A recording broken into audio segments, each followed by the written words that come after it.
லக்ஷ்மி, குழந்தைய கொடு. ஆகா, கடவுள் நமக்கு அழகான ஆண் குழந்தையை கொடுத்திருக்கிறார். நன்றி கடவுளே. என்னங்க, நம்ம குழந்தைய கொடுங்க. நம்ம குழந்தைக்கு என்ன பெயர் வைக்கலாம்? சுப்பையான்னு வைக்கலாமா லக்ஷ்மி? அதே வைக்கலாங்க.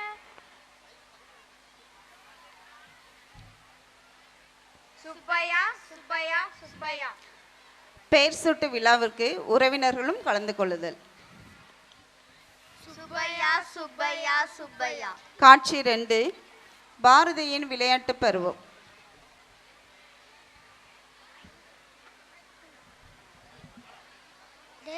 நானும் விளையாட வேண்டாம், என்னையும் விளையாட சேர்த்துக்கிறியாடா? சரி வாடா விளையாடலாம்.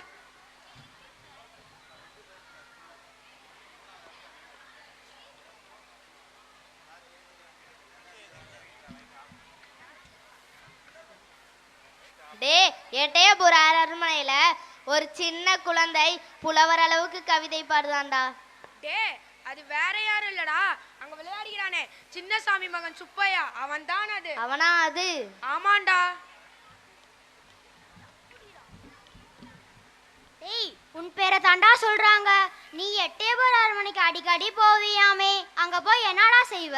ஆமாண்டா, என் அப்பா கூட நான் எட்டயபுர அரண்மனைக்கு போவேன். அரண்மனையில் உள்ள புலவர்கள் எல்லாம் எப்படி உரையாடுகிறார்கள் என்று பார்ப்பேன். அவங்க எல்லாரும் பேசுறதை கேட்பேன். அதிலே நான் தேன் என்னும் இனிய தமிழ் மொழியை மிகவும் நேசித்தேன். காட்சி 3, பாரதியின் இளமை பருவம்.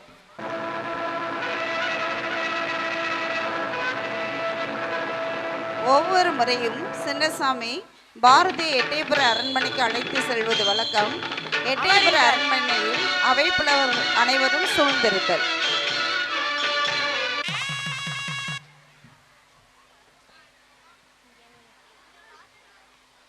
வணக்கம் அரசே. சின்னசாமி அவர்களே, வாருங்கள், வந்து அமருங்கள். சுப்பையாவின் கவித்திறமையை சோதிக்க புலவர் காந்திமதிநாதன் திட்டமிடல். சின்னசாமி அவர்களே, யார் இவன்? இவன் தான் என் மகன் சுப்பையா. ஓ, இவ்வளவு விரைவாக வளர்ந்து விட்டானே. ஆம் புலவர். நாம் சுப்பையாவின் கவித்திறமையை சோதித்து பார்க்கலாம். சுப்பையா, நான் ஒரு ஈற்றடியை கொடுக்கின்றேன், நீ அதை பாடலாக பாடுவாயா? அவை புலவர்கள் மனதிற்குள் பேசிக்கொள்ளுதல். இந்த பையனா பாட போகிறான்? காந்திமதிநாதனிடம் வசமாக மாட்டிக்கொண்டான் சுப்பையா. வெற்றி உங்களுக்கே காந்திமதிநாதன் அவர்களே. அதற்கென்ன, தாராளமாக தாருங்கள் உங்களது ஈற்றடியை. பாரதி சின்ன பயல் என்னும் ஈற்றடியை கொண்டு ஒரு பாடல் பாடுவாயாக. ஆண்டில் இளையவன் என்றெந்தோ அகந்தையினால் இண்டிங்கு இகழ்ந்தென்னை ஏல நஞ்சை மான் பற்ற காரிற்போல் உள்ள தன் காந்திமதிநாதனை பாரதி சின்ன பயல். கொடுத்த ஈட்டடியை வைத்து காந்திமதிநாதனைய சின்ன பயல் என்று சொல்லிவிட்டானே சுப்பையா. ஆண்டில் இளையவன் என்றைய அருமையினால் ஈண்டின்றி இகழ்ந்தென்னை ஏல நஞ்சை நீ ஏந்தினையால் மான் புற்ற காரது போல் உள்ள தன் காந்திமதிநாதற்கு பாரதி சின்ன பயல். காந்திமதிநாதனின் முகம் மாறியதை பாற்ற சுப்பையா தன்னையே சின்ன பயல் என்று மாற்றி பாடிட்டானே, என்ன ஒரு கவி பாடும் திறமை. ஆமாம் ஆமாம், என்ன ஒரு அருமையான கவி பாடும் திறமை. இந்த பையனையா நான் சின்ன பையன் என்று தவறாக நினைத்து விட்டேன். அருமை அருமை, என்ன ஒரு கவி பாடும் திறமை. இச்சிறு வயதிலேயே உன் கவித்திறமை கண்டு நான் மனம் மகிழ்ந்தேன், உள்ளம் பூரித்தேன். சுப்பையாவாகிய நீ இன்று முதல் கலைமகன் என்னும் பொருள் தரும் பாரதி என்னும் பட்டத்தை உனக்கு சூட்டி மகிழ்கிறேன். யார் அங்கே?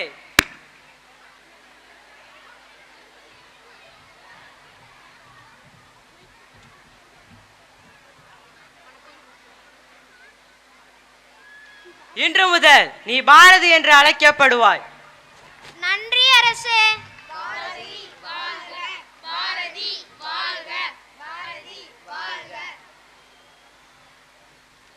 அரசபை களையட்டும், மீண்டும் நாளை சந்திப்போம். சுப்பையாவாக வந்த நான் இப்பொழுது பாரதியாக செல்கிறேன். நன்றி அரசே. காட்சி 4, திருமணம். சில வருடங்களுக்கு பிறகு பாரதியின் திருமணம் மங்கள ஒளி ஒலிக்க கெட்டிமேளம் முழங்க பாரதி செல்லம்மாவின் திருமணம் நிகழ்ச்சி நடக்க இருக்கிறது.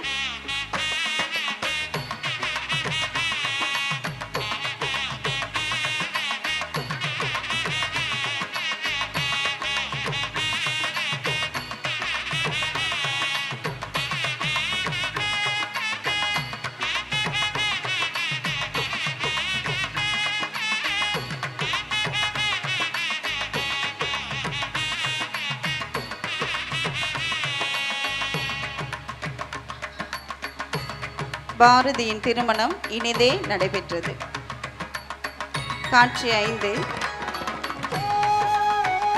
பாரதியின் குடும்ப சூழ்நிலை.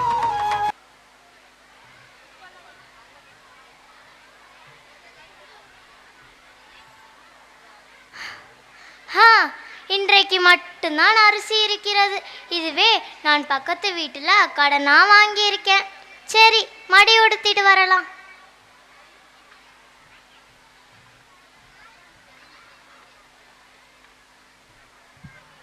காக்கை குருவியெல்லாம் பசியும் பட்னியுமா இருக்காங்க.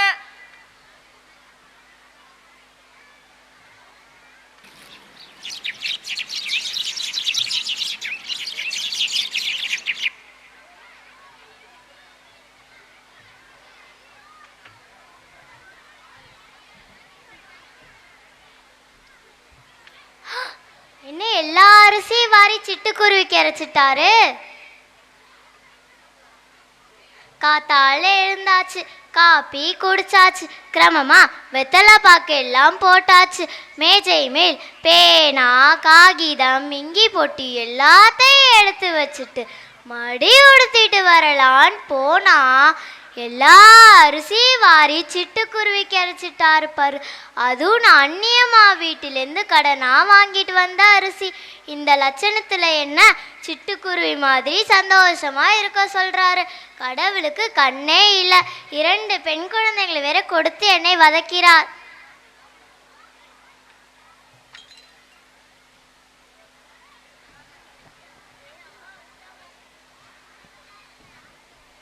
ஏ தங்கம்மா சகுந்தலா, ஏன் எல்லா பொருளையும் போட்டு உடைக்கிறீங்க?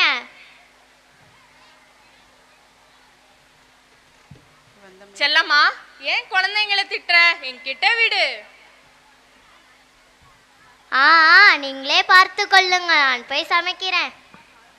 தங்கம்மா சகுந்தலா, ஏன் அழுகுறீங்க? இங்க வாங்க. அப்பா, ஏன் அழுவுறீங்க? அழக்கூடாது, எப்பவுமே சந்தோஷமா இருக்கணும். அப்பா சொல்றத கேக்குறீங்களா? சரிங்கப்பா. நம்ம ஒரு பாட்டு பாடலாமா? சரிங்கப்பா.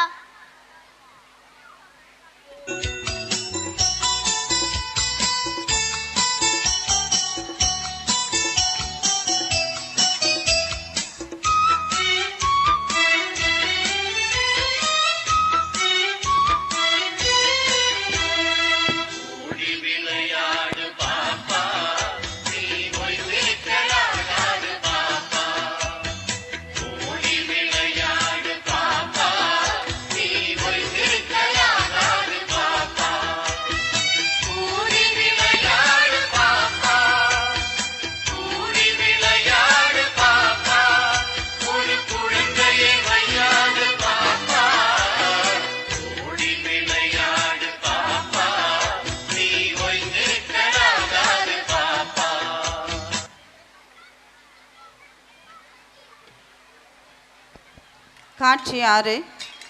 பாரதி முண்டாசு கவிஞனாக மாறுதல். சாதிகள் இல்லேடி பாப்பா என்று கூறிய பாரதியார் தீண்டாமையை அறவே வெறுத்தார். காசிக்கு சென்று பல மொழிகள் கற்றியிருந்த அவர் அங்கு பலவிதமான அடிமைத்தனத்தையும் பிற்போக்கு முறையை பின்பற்றி வருவதை பார்த்த பாரதி மனம் பொங்கி எழுந்தார். சாதி வேற்றுமையையும் ஏற்ற தாழ்வுகளையும் கொண்ட சமூகத்தை கண்ட பாரதி தன் பூநூலை அவிழ்த்து வீசினார். தன் நண்பர் மூலமாக தலைப்பாகை கட்ட சொன்னார். அன்றிலிருந்து பாரதியாக இருந்தவர் முண்டாசு கவிஞனாக உருவெடுத்தார். காட்சி 7. பாரதி நிவேதிதாவை சந்தித்தல். அருளுக்கு நிவேதனமாய் விளங்கும் நிவேதித்தானே, உங்களை தரிசித்தது என் பாக்கியம். வாருங்கள் மகாகவியே, மகாகவியே. இதுவரை யாரும் என்னை இப்படி அழைத்ததில்லையே. ஆம் மகாகவியே, உன்னை சந்தித்ததில் எனக்கு மிக்க மகிழ்ச்சி. உனக்கு திருமணமாகிவிட்டதா? ஆம் தாயே, எனக்கு திருமணமாகிவிட்டது. எனக்கு தங்கம்மாள், சகுந்தலா என்ற 2 பெண் குழந்தைகள் இருக்கிறார்கள். எங்கே அவர்கள்? எங்களிடையே மனைவியை வெளியூருக்கு அழைத்து செல்லும் வழக்கமில்லை. மேலும் இந்த அரசியல் கூட்டத்திற்கு வந்து அவள் என்ன செய்ய போகிறாள்? என்ன பாரதி இது? ஒன்னில் ஒரு பாதி அடிமைப்பட்டு கிடக்க மறு பாதி சுதந்திரமாக இருக்க முடியுமா? தாயே, என்ன சொல்கிறீர்கள்? ஆம் பாரதி, நான் சொல்வதை கேள். நீ பாரத மாதாவை அடிமை சங்கிலில் கட்டுண்டு கிடப்பது போல் பார். இந்த காட்சி உன்னை தூங்க விடாது. தாயே, ஒரு வார்த்தையால் என் கண்களை திறந்து என் தூக்கத்தை களவாடி விட்டீர்களே. ஆம் பாரதி, கண்ணை திற, பெண்ணை போற்று, எல்லோரையும் சமமாக பார். அப்போதுதான் நம் தேசம் விடுதலை பெறும். அப்படியே செய்கிறேன் தாயே, விடை பெறுகிறேன். சென்று வா மகாகவி.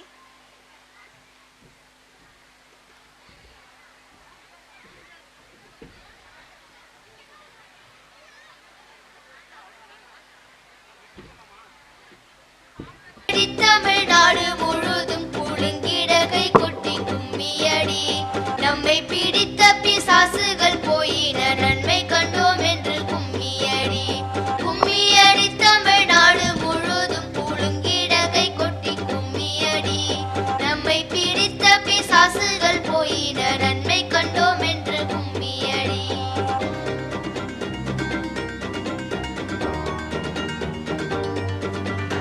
எட்டையும் பெண்கள் தொடுவது தீமை என்றெண்ணி இருந்தவர் மாய்ந்து விட்டார். வீட்டுக்குள்ளே பெண்ணை பூட்டி வைப்போம் என்ற விந்தை மனிதர் தலை கவிழ்ந்தார். கும்மியடி தமிழ்நாடு முழுதும் குலுங்கிட கை கொட்டி கும்மியடி. நம்மை பிடித்த பிசாசுகள் போயின, நன்மை கண்டோம் என்று கும்மியடி. என்னைக்கும் இல்லாம என்ன கோவிலுக்கு கூப்பிடுறீங்க? சரி, வா வா போலாம்.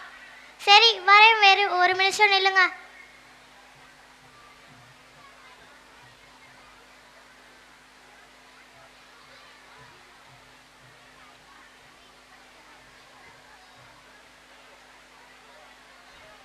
செல்லம்மா, ஏன் தலை குனிந்து வருகிறாய்? பெண்கள் தலை குனிந்து செல்வது தானே வழக்கம் ஐயனே.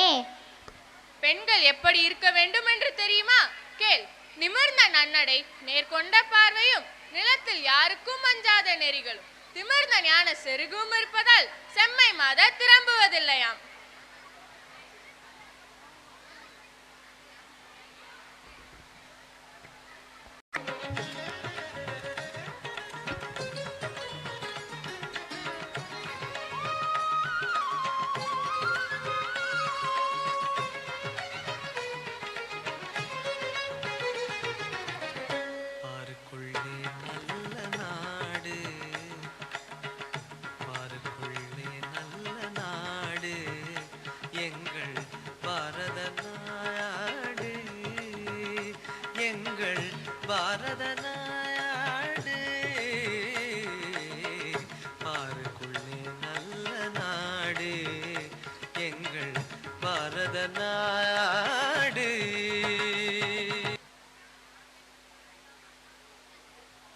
காட்சி 9.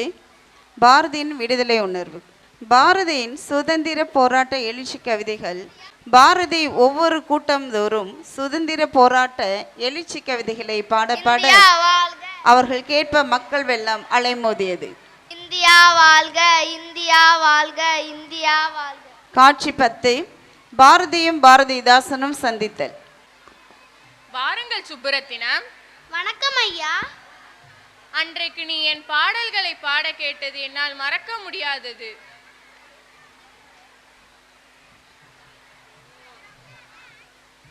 ஓ சுப்புரத்தினம், என்னமாய் உணர்ந்து பாடுகிறாய் நீ? அந்த பாடல்களை பாடியது நீங்கள் தான் என்பது அப்போது எனக்கு தெரியாது. மேடையில் நீங்களோ ரவிவர்ம பரமசிவன் போல் அசையாமல் உட்கார்ந்திருந்தீர்கள். அப்பா, அசைய விடாமல் உன் குரல் என்னை அப்படியே கட்டி போட்டு விட்டது சுப்புரத்தினம். ஐயா, உங்களுக்கு பல மொழிகளில் புலமை இருந்தாலும் நீங்கள் தமிழ் மீது கொண்டுள்ள காதல் அலாதியானதுதான் ஐயா. ஆம் சுப்புரத்தினம், யாம் அறிந்த மொழிகளிலே தமிழ் மொழி போல் இனிதாவது எங்கும் காணும். கவிராயரே, ஒரு பாட்டு பாடியும் கேட்போம்.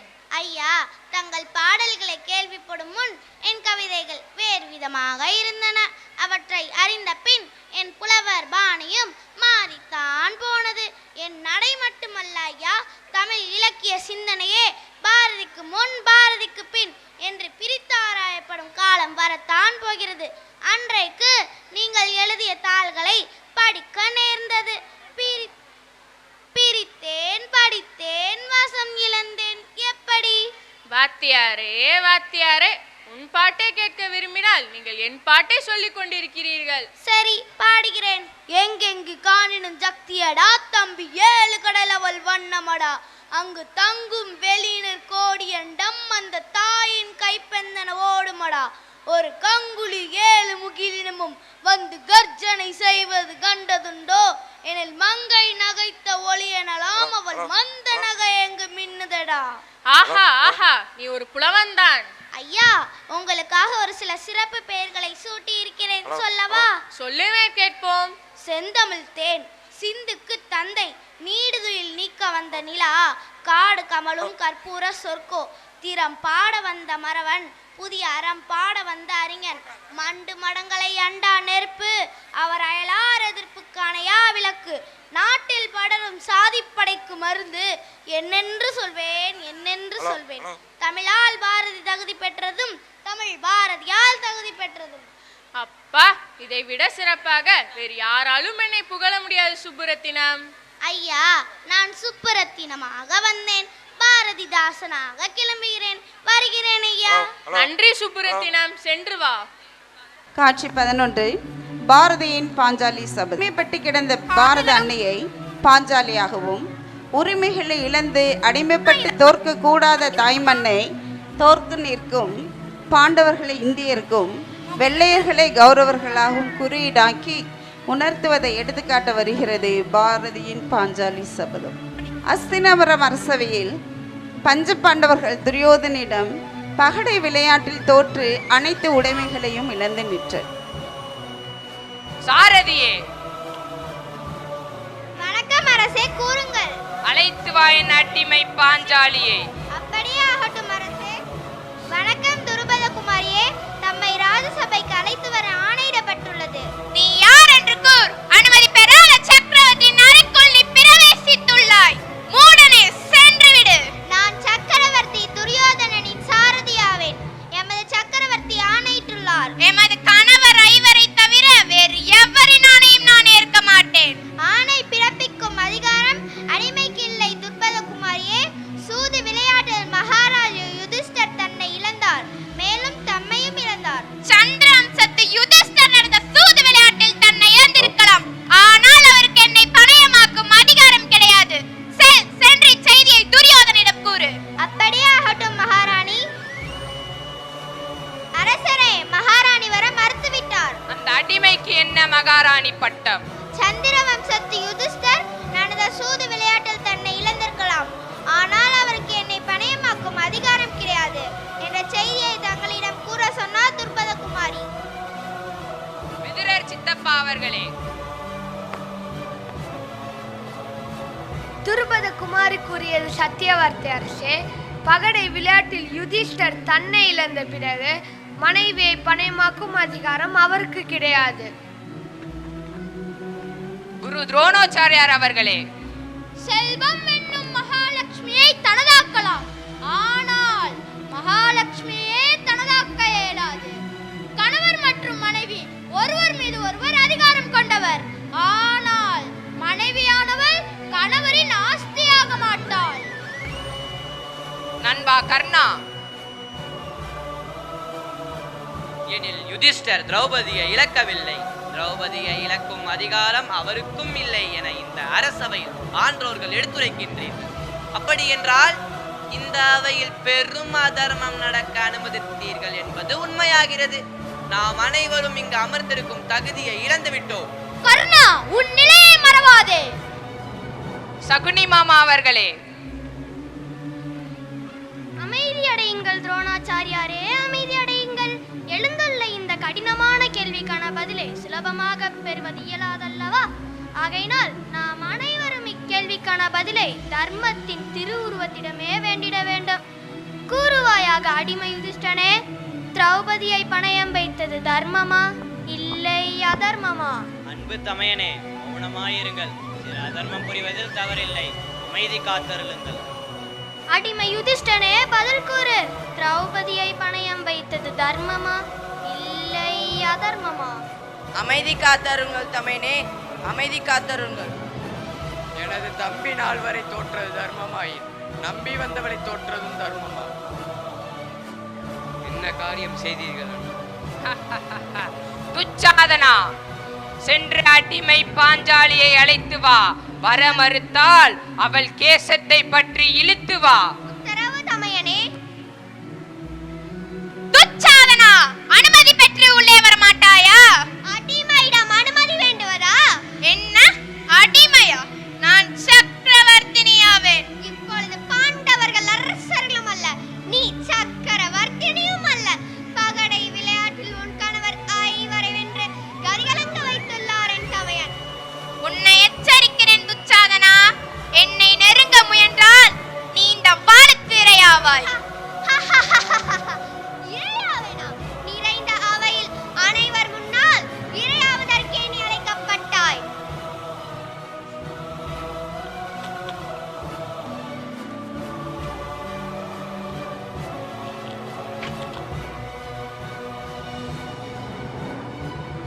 துச்சாதனா, எந்த புஜங்களை கொண்டு பாஞ்சாலியின் கேசத்தை பற்றினாயோ அதே புஜங்களை நான் வெட்டி வீழ்த்துவேன்.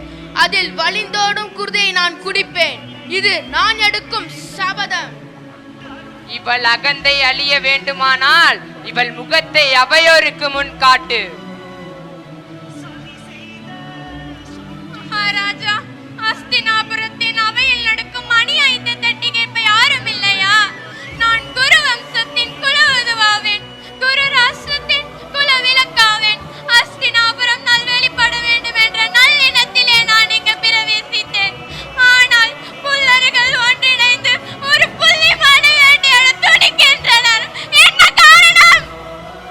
பிதாமகனே, நீண்ட நெடுங்காலமாய் அஸ்தினாபுரத்தின் சேவகன் நாம் அந்த புனித கங்கையின் மைந்தராவர். நமது விழிக்கு முன்னால் ஒரு மங்கையின் மனம் அளிக்கப்படதான் காண்பீர்களா? துரோணாச்சாரியாரே, நாம் என் தந்தையின் ஸ்தானத்தில் வீற்றிருப்பவர். ஏன் அந்த அநியாயம் எனக்கு இழைக்கப்படுகிறது? மகாராஜா, நமது புதல்வர் அனைவர் முன்னிலையும் அநீதியிழைக்கின்றான். சந்திரவம்சத்திற்கு அவதூறு விளைக்கின்றான். நாம் அவரை தடுத்து தயங்குவது ஏன்? ஒரு அடிமை பெண் தன் சுவாமி நாணைக்கு செவிசாய்க்கத்தான் வேண்டும். அடிமையா? சேவகம் செய்பவனா? அரண்மனை பணிப்பெண்ணானான்?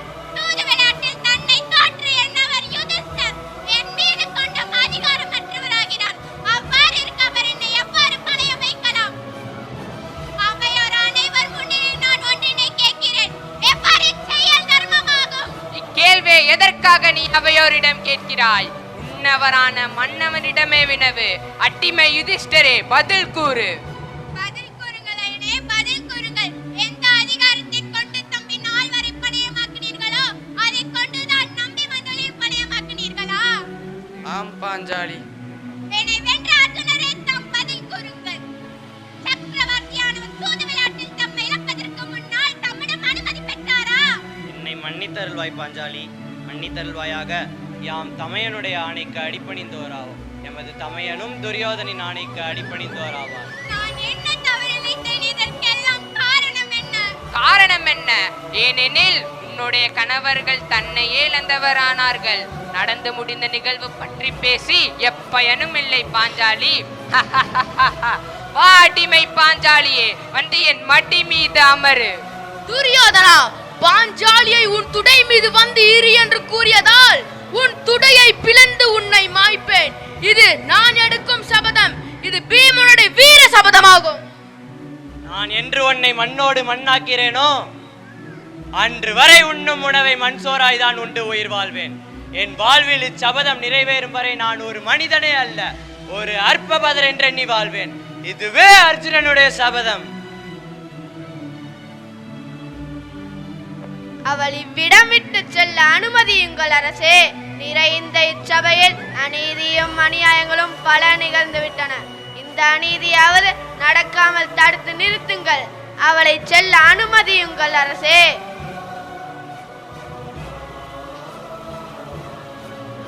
பாய்ந்து வரும் நதி நீரை தடுக்கும் சக்தி ஒரு அணைக்கு இருக்கலாம். ஆனால் நீரோட்டம் கரை புரண்டால் அணையானது உடைப்படத்தான் வேண்டும். அதர்ம செயல் புரிவதற்கும் ஒரு எல்லை உண்டு மகாராஜா. சூது விளையாட்டில் வெல்லப்பட்ட திரௌபதி சுவாமி துரியோதனின் ஆணையை ஜெயமேற்கத்தான் வேண்டும். அடிமை பாஞ்சாலியே, என் ஆணை ஏற்று என் அருகில் வா. சுதந்திரம் என்பது மனதுக்கு தொடர்புடைய உணர்வாகும். பறிப்பதற்கு ஒன்றும் வஸ்திரம் அல்ல. சுதந்திரத்தை பறிக்க முடியாதுதான், ஆனால் வஸ்திரத்தை பறிக்கலாம் அல்லவா? துச்சாதனா, சென்று அடிமை பாஞ்சாலியின் ஆடையை துகிலுரி. இந்த பாதக துரியோதனை நான் போரில் மாய்ப்பேன். துச்சாதனா, பாஞ்சாலி அன்று நிறைந்த இந்திரபஸ்த அரசவையில் அஸ்திரத்தை பறித்தாள் அல்லவா? இன்று நிறைந்த அஸ்தினாபுர அரசவையில் அவளது வஸ்திரம் பறிக்கப்படும். திருதராஷ்டிரரே, நிறைந்த அவையில் ஒரு பெண்ணின் மானம் பறிக்கப்படுவது அனுமதிக்காதே.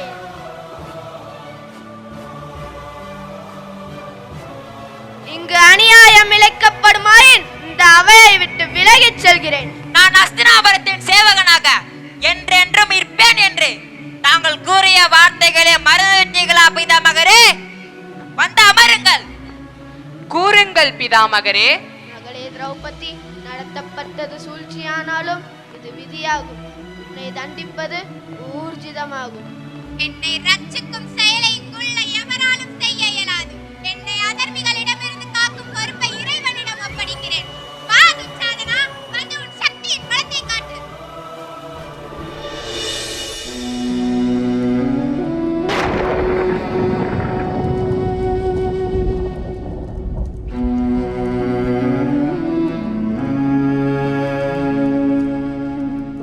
கோவிந்தா கோவிந்தா கோவிந்தா. यदा यदा हि धर्मस्य ग्लानिर्भवति भारत अभ्युत्थानम् अधर्मस्य तदात्मानं सृजाम्यहम्.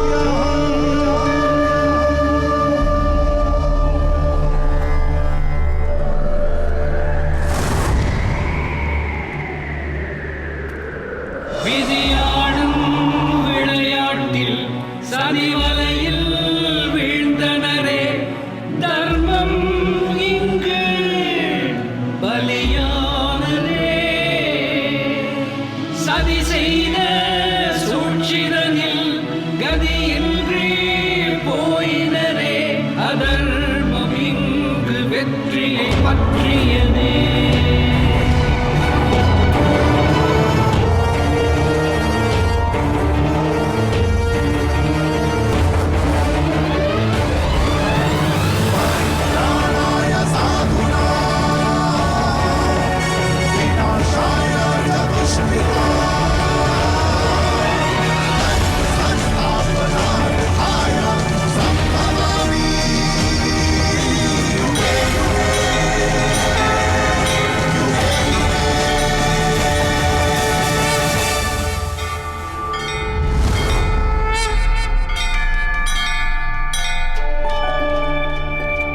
ஓம் பராசக்தி ஆணை உரைத்தேன். அந்த பாவி துச்சாதனன் செந்நீரும் அந்த பால் துரியோதனன் யாக்கை இரத்தம் இவை மேவி இரண்டும் கலந்து குழல் மீது பூசி நறுனை குளித்தே சீவி குழல் முடிப்பேன் யான்.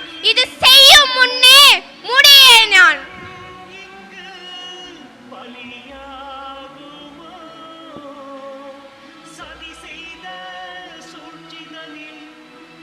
அஸ்தினாபுரம் அரசவையில் நிற்கதியாக நின்ற பாஞ்சாலிக்கு கிருஷ்ணர் உதவுவது போல ஆங்கிலேயர்களிடம் அடிமைப்பட்டு கிடந்த நம் இந்திய திருநாட்டை பல வீர தலைவர்கள் தங்கள் இன்னுயிரை கொடுத்து மீட்டு கொடுத்தனர். அப்படிப்பட்ட நம் பொன்னான இந்திய நாட்டை நாம் பேணி பாதுகாப்போம். நன்றி. நன்றி குழந்தைகளே.